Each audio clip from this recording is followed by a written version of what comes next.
Assalomu alaykum, hurmatli o'quvchilar. Demak, sizlar bilan bugun 70 kunda 70% to'plam birinchi qismidan elektron, proton, neytronga doir ikkinchi bosqich masalalar yechimini ko'rib chiqamiz. Xo'p, birinchi masalada aytyapti: quyidagi jadvaldan foydalanib X atomining nisbiy atom massasini toping deyapti. Demak, jadvalda bizda berilyapti ion X ioni, anioni, keyin elektronlar soni berilyapti 36 ta, protonlar soni A va neytronlar soni A plus 10 ta deyapti. Xo'sh, biz mana shu elektronlardan foydalanib nisbiy atom massasini topsak bo'ladi. Bizda qanaqadir noma'lum X ioni, anioni, X anionda elektronlar sonini topsak, mana bu tepada ishora manfiy bo'lgani uchun bir plus qo'shiladi, chunki bitta manfiy bor. Shuning uchun bir plus qo'shiladi. Elektronlar sonimiz X elementi noma'lum bo'lgani uchun X deb oldik. Elektronlar plus 1. Xo'p, X plus 1 teng umumiy elektronlar soni bizda berilgan 36 ta ekan. X topsak, 36 dan 1 ayriladi. X'imiz 35 ta elektron ekan. Demak, X'imizdagi moddada, ya'ni elementda 35 ta elektron bor ekan. 35 ta elektroni bor element bu tartib raqami 35 ga teng element deyiladi. Bu brom. Ya'ni bromning massasi 80 grammga teng. Demak, birinchi savolimizning to'g'ri javobi D javob. Navbatdagi masalaga o'tsak. Ikkinchi masala ekan. Nisbiy atom massasi 23 bo'lgan X elementi yadrosida 12 ta neytron bo'lishini bilgan holda bu elementni tartib raqamini aniqlang. Demak, bizda X elementi bor. Massasi 23, nisbiy atom massasi 23 deyapti. Tartib raqamini bilmaymiz, shuning uchun A deb belgilab oldim. Xo'sh, elektronni, proton, neytronni topsak, elektronning tartib raqami A bo'lgani uchun A bo'ladi. Noma'lum, protoni ham A, bir xil. Neytroni 12 ga teng ekan, masala sharti berilgan ekan. Xo'sh, ana endi neytronni topish uchun nima qilinadi? Neytronni topish uchun massadan protonni ayirsak, neytron kelib chiqardi.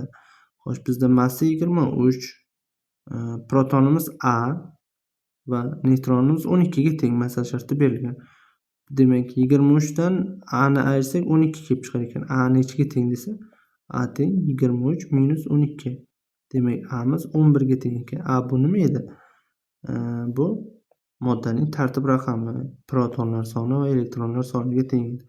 Demak, A'miz 11 kelib chiqdi. Demak, 11 ta proton yoki elektronga yoki tartib raqami 11 ga teng bo'lgan element bu natriy. Demak, ikkinchi savolimizning to'g'ri javobi D javob. Navbatdagi masalamiz 5-masala. Alyuminiy 3+ ioni tarkibidagi proton, elektron, neytronlar yig'indisini toping. Mana alyuminiy 3+ kationi. Xo'p, alyuminiyning tartib raqami 13 ga teng, massasi 27 ga teng. Ionda nima o'zgaradi? Faqat elektronlar soni o'zgarishi mumkin. Ionlarda kamayishi mumkin va ortishi mumkin. Proton, neytronlar soni o'zgarmay turadi. Ya'ni bizda alyuminiy tartib raqami 13, elektronim aslida 13 ga teng bo'lishi kerak, lekin mana bu yerda alyuminiy 3+ kationi turibdi. 3+ bo'lgani uchun ayrilib tashlanadi, tushunyapsizlarmi? 3+ bo'lsa ayriladi. Mana bu yer plus bo'lsa elektronlardan ayriladi. Agar mana bu yerda ion minus ioni bo'lsa qo'shiladi elektronlarga. Xo'sh, bizda 13 edi tartib raqam. Elektronlar ham 13 bo'lishi kerak edi. Mana bu yerda 3+ bo'lgani uchun 13 dan 3 ta ayiramiz, elektronlar soni 10 taga teng bo'ldi. Protonlar soni umuman o'zgarmaydi. Mana bu ion ishoralar protonlar soniga ta'sir qilmaydi. Protonlar soni tartib raqam 13 ga teng bo'lsa, protonlar soni ham 13 ga teng. Neytronlarni hisoblasak, neytronni hisoblayotganda massadan tartib raqam yoki protonni ayiramiz. Massa 27, tartib raqam 13 ayirsak 14 neytron. Umumiy yig'sak hammasini 37 kelib chiqadi. Demak, to'g'ri javobimiz A javob. 10-masala. Bu ham xuddi shunga o'xshash. PO4 3- ioni tarkibidagi proton va elektronlar yig'indisini toping. yoki bu fosfat kislota qoldig'i desak ham bo'ladi. Hop, fosfat kislota qoldig'ida bizda proton va elektronlar yig'indisini so'rayapti. Tartib raqamini yig'ib chiqamiz. Hop, kislorod 8 dan 4 kira 8 32, 32 ga 15 qo'ysak, tartib raqamlari yig'indisi 47 ga teng. Xo'sh, elektron boya yuqorida aytdik, tartib raqamli yig'indisi 47 ga teng. Mana bu yerda minus bo'lgani uchun nima qilinadi? Qo'shiladi. Agar plyus tepada plyus edi, shuning uchun ayrildik. Endi mana bu yerda ishora 3 minus ioni bo'lgani uchun qo'shiladi. 47 ga 3 ni qo'shsak, elektronimiz 50 ta bo'ladi. Faqat elektron o'zgaradi dedik. Proton, neytron o'zgarmaydi dedik. Protonlar soni tartib raqamli ichi bo'lsa, protonlar soni shunga 47 ga teng. Umumiy bizda proton bilan elektron yig'indisini so'rayapti. Demak, 97 ga teng bo'ladi. 50 ga 47 97. Demak, 10-masalamizning to'g'ri javobi A javob. Navbatdagi masalaga o'tsak, 14-masala. Qaysi metal +2 oksidlanish darajasini namoyon qilganda uning tarkibidagi proton, elektron, neytronlar yig'indisi 180 ga teng bo'ladi, deyapti. Demak, bizda metal bor, +2 oksidlanish darajasiga ega. Demak, massasi noma'lum bo'lgani uchun metal massasini m deb oldim. Tartib raqami ham bizda noma'lum. Tartib raqamini n deb oldim. Belgilab oldim. Ana endi elektronlar sonini hisoblasak, elektronlar soni mana bu yerda plyus bo'lgani uchun, +2 bo'lgani uchun ayriladi. Yuqorida ham aytdik, plyus bo'lsa ayriladi, minus bo'lsa qo'shiladi. Demak, plyus bo'lsa n, tartib raqami n minus 2 bo'ladi. Xo'p, protonlar soni tartib raqamining o'ziga teng bo'ladi. Protonlar soni n ga teng. Neytronlar sonini topsak, massadan tartib raqamini ayirsak m minus n teng. Bu neytron soniga teng bo'ladi. Xo'sh, ana endi bularni umumiy yig'ib chiqsa, umumiy hammasi 80 ga teng ekanda bular. Bularni umumiy yig'ib chiqsak, mana bu yerda n ayrilgan turibdi, mana bu yerda n turibdi. Bu n bilan bu n qisqarib ketadi. Xo'p, bizda qoladi n minus 2 plus m. Xo'p, bu yer umumiy yig'indisi 80 ga teng. Xo'p, ana endi 2 bu tomonga tenglik narigi tomoniga o'tsa qo'shiladi. Shunda n plus m imiz 82 ga teng bo'ladi. Ya'ni n plus 2 m imiz 82 ga teng bo'ladi degani, shunaqangida 4 ta variant bizda berilgan. A, B, C deb 4 ta variantda qaysi elementning tartib raqami bilan massasini qo'shsak 82 bo'ladi desak, bu temir bo'ladi. Temirning massasi 56, tartib raqami 26, qo'shsak 82 ni beradi. Demak, to'g'ri javobimiz B javob ekan. Navbatdagi masalaga o'tamiz. 19-masala. Bizda aytayapti, umumiy protonlar sonidan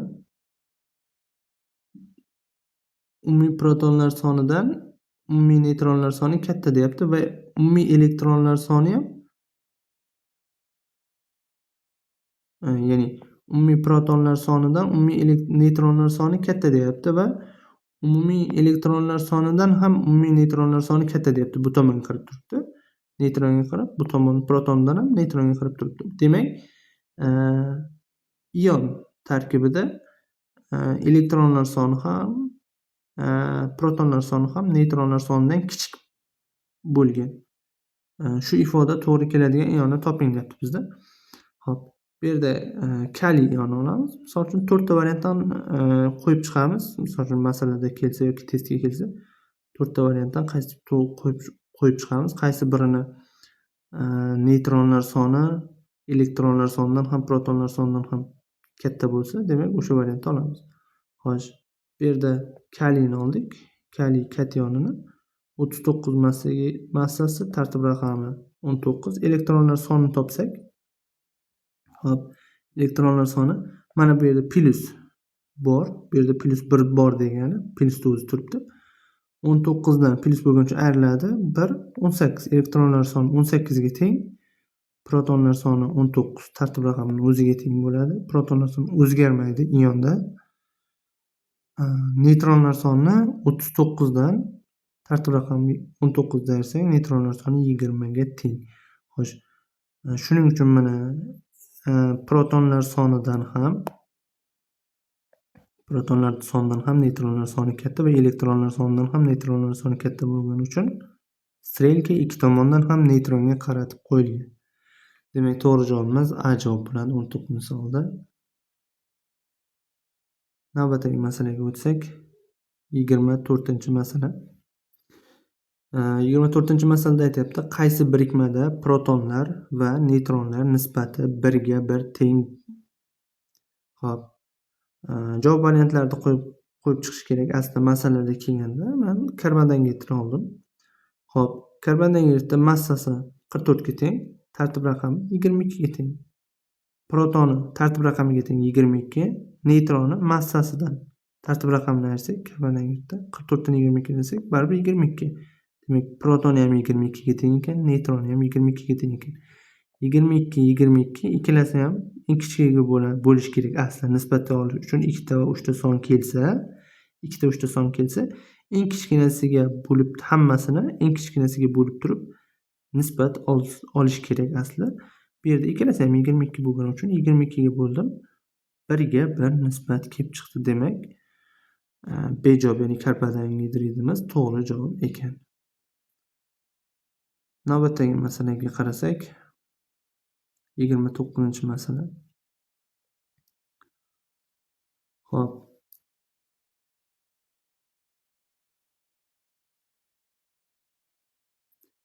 Yigirma to'qqizinchi masalada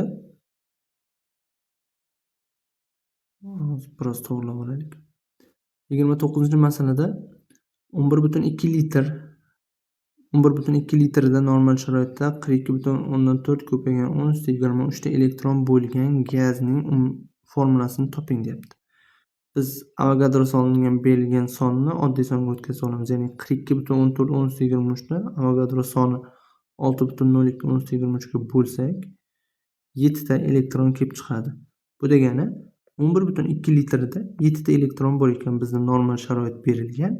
22,4 litrda qancha elektron bor desak, proporsiyadan 14 ta elektron kelib chiqadi. Demak, javob variantlaridagi gazlardan qaysi birida 14 ta elektron bor desak, is gazida 14 ta elektron bor, ya'ni 8 ta kislorodda elektron va 6 ta uglerodda yig'sak 14 ta elektronni beradi. Demak, 29-savolimizning to'g'ri javobi C javob. Navbatdagi masalaga qarasak, 31-masala. Jadvaldan foydalanib Y ni aniqlang va bu yerda bizda kislorodni berib qo'yamiz. Tartib raqami 8, fitordagi 9. Xo'p, bizda jadvalda modda berilgan ekan, XO2 va X-fitor 4. Protonlar soni berilgan bizda. XO2 ning protonlar soni 40 ta, X-fitor 4 niki Y da. Mana shu Y ni topishimiz kerak. Xo'sh, ana endi XO2 tarkibidagi protonlar sonini topib chiqsak, X noma'lum element bo'lgani uchun X deb oldim. Protonlar soni X plus ikkita kislorod 8 tadan 16 ta. Demak, mana shu XO2 moddamizda protonlar soni X plus 16 ekan. X plus 16 ta teng, umumiy bizda protonlar sonini berib qo'yibdi 40 ta ekan. X plus 16 teng 40 ta. X topsak, 42 minus 16 x'imiz teng bo'ladi. X'imiz teng bo'lar ekan 26 ta proton. Demak, X moddamizda X elementimizda 26 ta proton bor ekan. Xo'p, bizda X protonlar soni ma'lum. Ana endi X-fitor 4 dan foydalanib, X-fitor 4 moddasining tarkibidagi protonlar sonini topib chiqamiz. Xo'p, X-fitor 4 moddasi bizda Y topishimiz kerak. Mana shu tarkibidagi protonlar sonini Y teng. X tarkibida nechta proton bor ekan? X bu yerda bitta X bor-ku, shuning uchun 26 ta proton bor ekan X tarkibida. Shuning uchun protonlar soni 26 plus fitorda protonlar soni bittasida 9 ta bo'lgan, shuning uchun 4 tasida 4 ko'paygan 9 36 ta bo'ladi. 36 ga 26 ni qo'shsak 62 kelib chiqadi.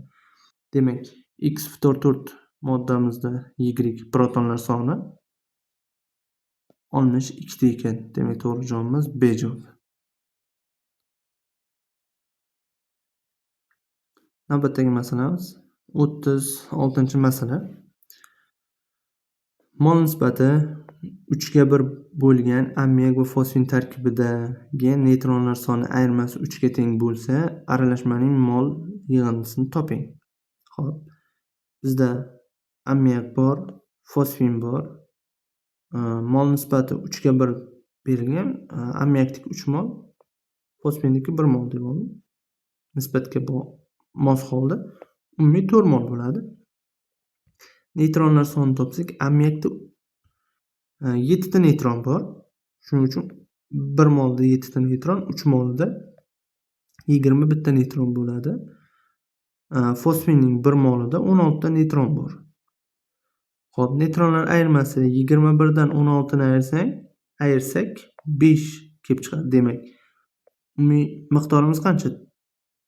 Ayirmasi 5 bo'lsa, demak, ayirmasi 5 bo'lgan holatda umumiy miqdorimiz 4 mol ekan. Bizda ayirmasi 3 ga teng bo'lsa, umumiy miqdor qancha deb so'rayapti. Ayirmasi 3 ga teng bo'lsa, umumiy miqdor qancha deb so'rayapti. Proporsiya qilsak 2,4 mol kelib chiqadi. Demak, 36-savolimizning to'g'ri javobi B javob. Navbatdagi masalaga o'tsak, 38-masala. Tritiy anionidagi elektronlar barcha zarrachalarning necha foizini tashkil etadi? Mana tritiy anion deyapti, shuning uchun manfiy ishora bo'ladi. Tritiyning massasi 3, tartib raqami 1 ga teng, ya'ni vodorodning izotopi. Xo'p, elektronlar sonini topsak, minus bo'lsa nima bo'lar edi? Qo'shilardi. 1 tartib raqami, mana bu yerda ishora manfiy 1 o'zi bitta bo'lgani uchun yozilmaydi ishorada. Shuning uchun 1 ga 1 da qo'ysak, 2 ta elektronlar soni, protonlar soni tartib raqamiga teng 1 ga teng bo'ladi. Neytronlar soni 3 dan, massadan tartib raqamini ayirsak 1 da 2 kelib chiqadi. Umumiy yig'indisi 5 ga teng. Elektron, proton, neytron yig'indisi 5 ga teng. Xo'p, mana shu yig'indisi umumiy 5 ga teng bo'lgan 100% desak, elektronlar soni 2 miz qancha foiz desak, 2 ni 100 ga ko'paytirib 5 ga bo'lsak, 40% kelib chiqadi elektronlarning foizi. Demak, to'g'ri javobimiz A javob. Navbatdagi masalaga o'tsak, 39-masala. 39-masalada aytayapti: zaryadsiz nukleonlar soni barcha zarrachalarning 35% ni tashkil etadigan noma'lum element izotopi xromning massasi 54 bo'lgan izotopiga izobar bo'lsa, noma'lum elementning neytronlar soni qancha? Bizda noma'lum element bor. Buning bizda zaryadsiz nukleonlar, zaryadsiz degani elektron manfiy zaryadlangan zarracha, proton musbat, neytron zaryadsiz. Zaryadsiz deganda bizda neytron nazarda tutyapti. Neytron 35% ekan. Umumiy 100%, 100 dan 35% ayirsak 67,5%. Yo'q, 100 dan 35% ni ayirib 2 ga bo'lsak, ya'ni proton bilan elektron teng qiymatda bo'lgani uchun 100 dan 35 ta ayiramiz, 2 ga bo'lamiz. 32,5% elektron, 32,5% protonga to'g'ri keladi. Xo'p, bizda masala shartda aytilyapti: noma'lum element izotopi xromning massasi 54 bo'lgan izotopiga izobar bo'lsa, deyapti. Xo'p, xromning 54 massali izotopiga izobar. Izobar degani massalari bir xil degani. Demak, noma'lum elementimizning massasi ham 54 ekan. Tushunarli? Mana izobar deganda oxiridagi arni alohida yozdim. Ar bu atom massa, ya'ni massasi teng. Massasi xromning 54 massasiga teng degani noma'lum elementning massasi. Demak, noma'lum elementning massamiz 54 massali ekan elementimiz. Xo'p, bizda massani nima beradi? Proton bilan neytron yig'indisi massani beradi. Shuning uchun proton bilan neytronning foizlarini yig'dim. 32,5% dan 5% ga 35% qo'shsak 67,5% kelib chiqadi. Demak, 67,5% massamiz 54 ga teng ekan. 32,5%imiz elektronlar sonini topsak, qanchaga teng desak, 26 ga teng ekan. Demak, elektronlar soni 26 kelib chiqsa, tabiiy protonlar soni foizlari bir xil, qiymati bir xil. Bu ham protonlar soni ham 26 ga teng. Bu degani tartib raqami 26 ga teng degani. Demak, X moddamiz tartib raqami 26 ga teng degani bu temir elementi to'g'ri keladi va massasi 54 lik temir elementi. Xo'p, neytronni topsak, temir elementda. Xo'p, massadan 54 dan tartib raqami 26 ni ayirsak, neytronlar soni 28 ta kelib chiqadi. Demak, 39-savol to'g'ri javobi B javobi. Navbatdagi masalaga o'tsak, 40-masala. 40-masalada aytyapti, element yadrosida 45 ta neytron bor. Undagi protonlar nukleonlarning 43,75% ni tashkil qilsa, ushbu element vodorodli birikmasidan necha valentli bo'ladi? Bizda noma'lum element bor. Nukleon degani bu yadroning ikkinchi nomi. Tushunarli? Nukleon deydi, ba'zi adabiyotlarda nuklid deydi. Bu yadroning ikkinchi nomi. Nukleon, nuklid, yadro bir narsa. Xo'p, yadro nimalardan iborat edi? Proton va neytrondan iborat tashkil topgan. Va uning atrofida, yadroning atrofida elektron harakatlanadi. Tushunarli? Elektronni yadro tarkibiy qismlariga qo'shish bu juda qo'pol xatoga olib keladi. Ya'ni nukleonimiz nima ekan? Proton va neytrondan iborat ekan. Xo'p, bizda undagi protonlar nukleonlarning 43,75% demak, nukleon tarkibida protonning foizi 43,75% bo'lsa, umumiy ikkalasi 100% bo'ladi. 100 dan 43,75% ayirib tashsak, 56,25% bu neytronga tegishli foiz.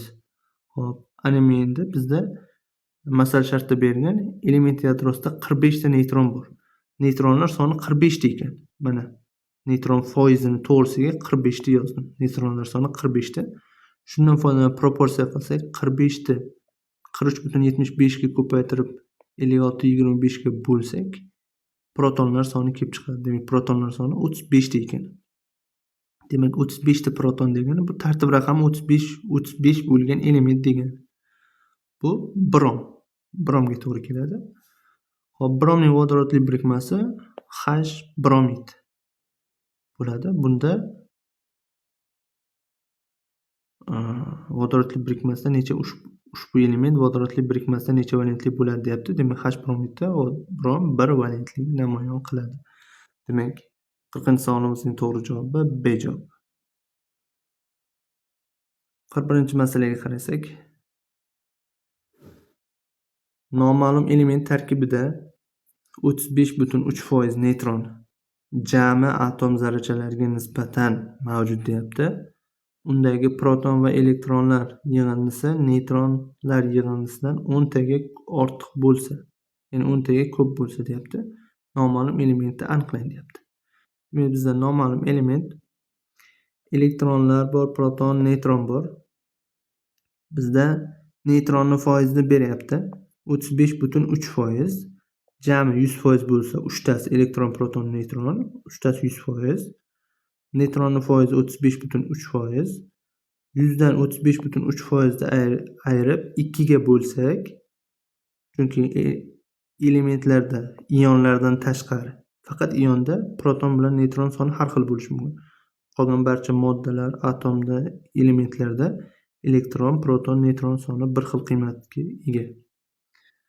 Demak, bir xil bo'lgani uchun 100 dan neytron foizi 100% dan neytronni foizi 35,3% dan ayirib 2 ga bo'lsak, elektronimiz 32,5% kelib chiqar ekan, protonimiz ham 32,5% kelib chiqar ekan. Xo'sh, demak, umumiy elektron bilan proton foiz yig'indisi 64,7%. Yig'sak 64,7% ekan. Xo'sh, ana endi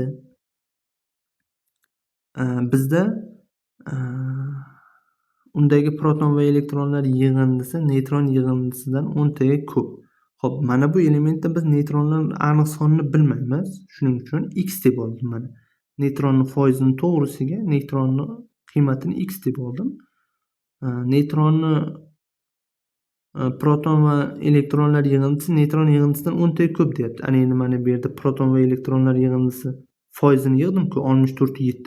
O'shani to'g'risida neytrondan 10 taga ko'p deyapti. X plus 10 deb oldim. Proton va elektronlar yig'indisini. Xo'sh, ana endi bu yerda proporsiya tashlaymiz.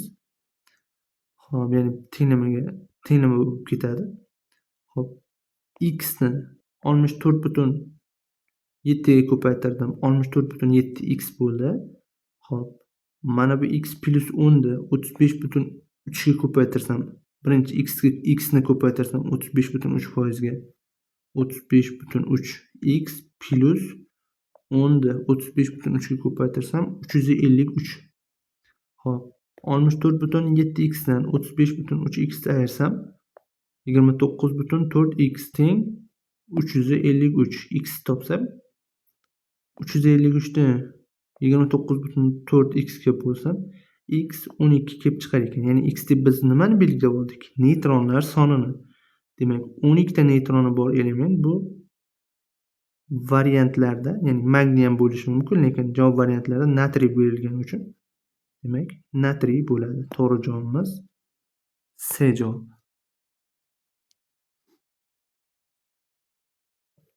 Navbatdagi masalaga o'tsak. 42-chi masala. Zaryadsiz nukleonlar soni bir xil bo'lgan azot va ammoniakdan iborat gazlar aralashmasidagi azotning hajmi ulushini foizda hisoblang. Demak, zaryadsiz nukleonlar degani neytronni nazarda tutyapti. Bilamiz, faqat neytron zarrachalar ichida zaryadsiz hisoblanadi. Demak, azot molekulasi va ammoniak neytronlar. Azotda 14 ta neytron bor, ammoniakda bir molida 7 ta neytron bor. Bular bir-biriga teng bo'lish uchun azotda 1 mol deb oldim.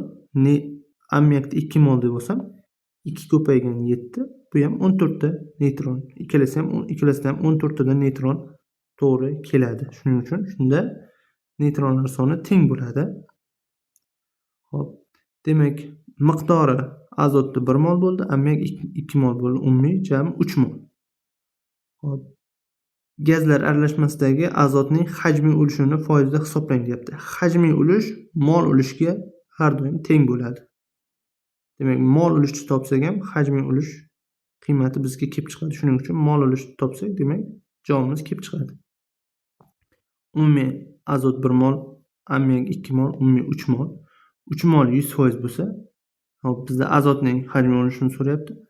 Azotning molini 100 ga ko'paytirib 3 ga bo'lsak, bizda 33.3% kelib chiqar ekan. Demak, to'g'ri javobimiz D javob 42-masalada. 43-masala. Demak, bizda fosfor, alyuminiy, ugleroddan iborat 0.4 mol aralashmada jami elektronlar soni 2.9498 ko'paygan 10^24 ta. Aralashmadagi fosforning elektronlar soni uglerodning elektronlar sonidan 5 marta ko'p bo'lsa, aralashmadagi uglerod elektronlar miqdorini molda aniqlang. Xo'p, demak bizda fosfor bor ekan, alyuminiy bor ekan, uglerod bor ekan. Miqdorlarni bilmaymiz. Shuning uchun fosfornikini x, alyuminiyki y, ugleroddiki z. Umumiy yig'indisi bizda 0.4 mol masala shartida berilgan. Xo'sh, mana bu elektronlar sonini Avogadro soniga bo'lib olsak, 2.9498 ko'paygan 10^24 ni 6.02 ga bo'lsak, 4.9 ta elektron kelib chiqdi. Xo'p, ana endi fosforning moli x mol, fosfor tartib raqami 15, ya'ni elektronlar soni 15, ko'paytirsak moliga 15 x ta elektronlari bor. Alyuminiyki ham xuddi shunaqa. Tartib raqami 13. Miqdori y bo'lgani uchun 13 ni y ga ko'paytirsak 13 y da elektroni bor. Uglerodniki ham 6, moli z bo'lgani uchun 6 ni z ga ko'paytirsak 6z elektroni bor. Umumiy elektronlar yig'indisi biz mana bu yerda topib oldik 4.9 ta. Xo'p, ana endi bizda aytayapti, aralashmadagi fosforning elektronlar soni uglerod elektronlar sonidan 5 marta ko'p.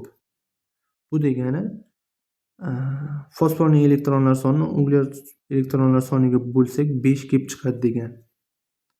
Hop, fosforning elektronlar soni 15x, uglerodning elektronlar soni 6z bo'lsak 5 kelib chiqadi deyapti.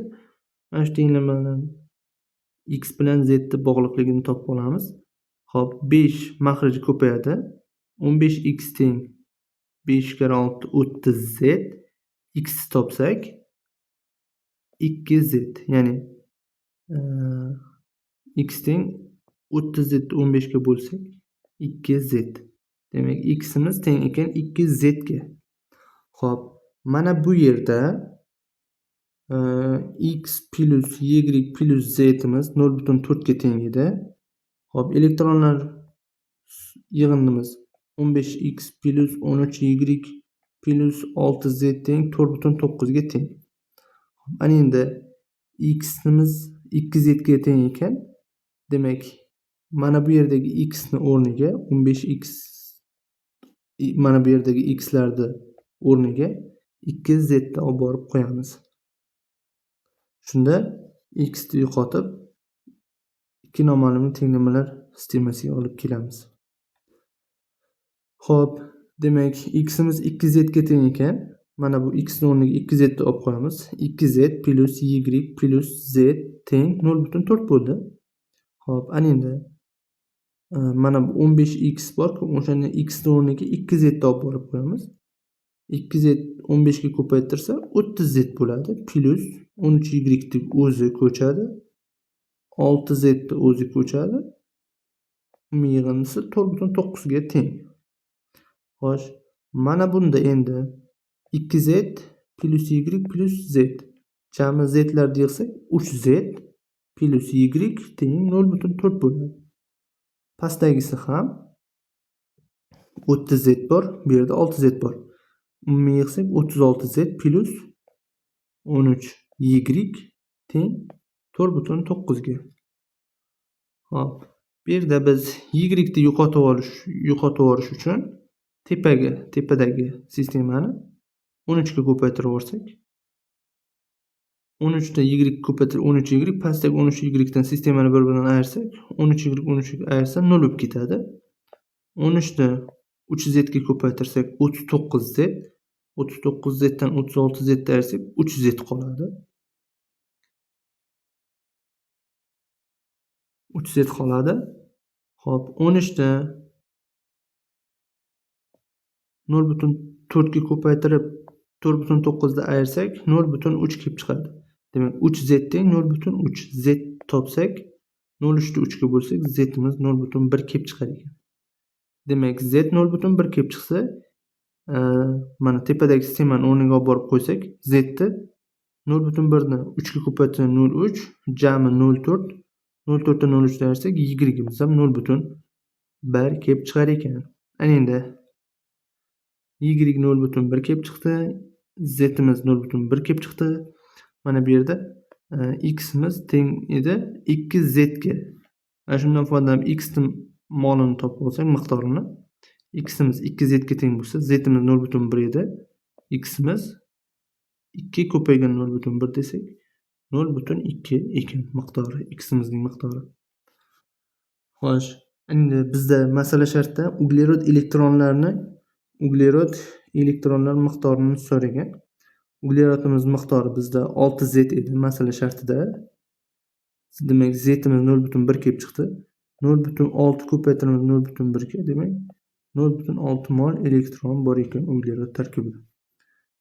Demak, 43-masalamizning to'g'ri javobi A javob.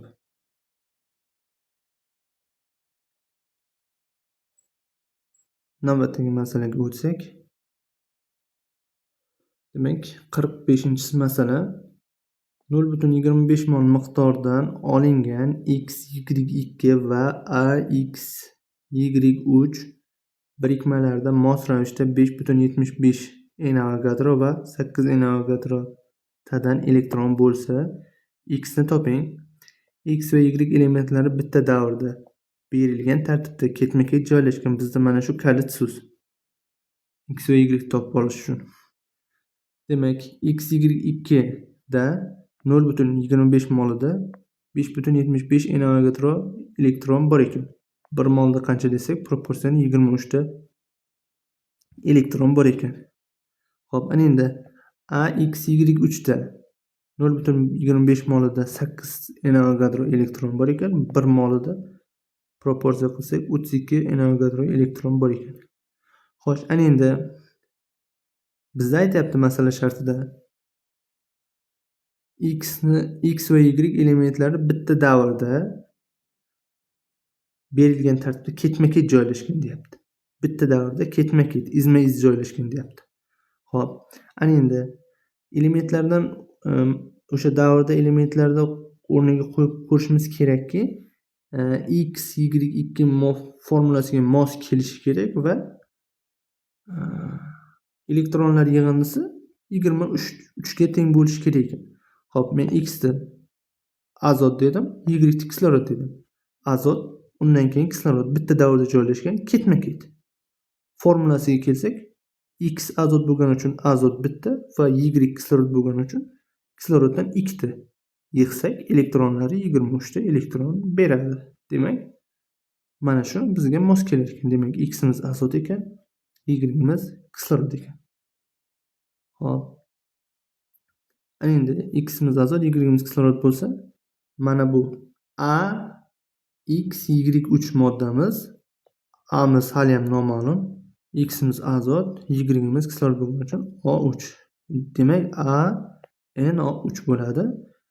Xo'p, bundagi elektronlar sonini topsak, A ni elektronlari noma'lum bo'lgani uchun A deb oldim, plus NO3 tarkibidagi elektronlar yig'indisini topsak 31 ga teng.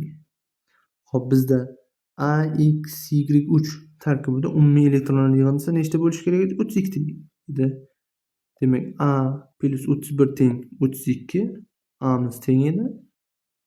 A ni topsak bitta elektron bor element bu vodorod demak. AX Y3 moddamiz nitrat kislota bo'lgan. Xo'p, bizda masala shartida X ni toping degani uchun X imiz demak azotga teng ekan. X imiz azot ekan. Demak, 45-masalamizning to'g'ri javobi C javob.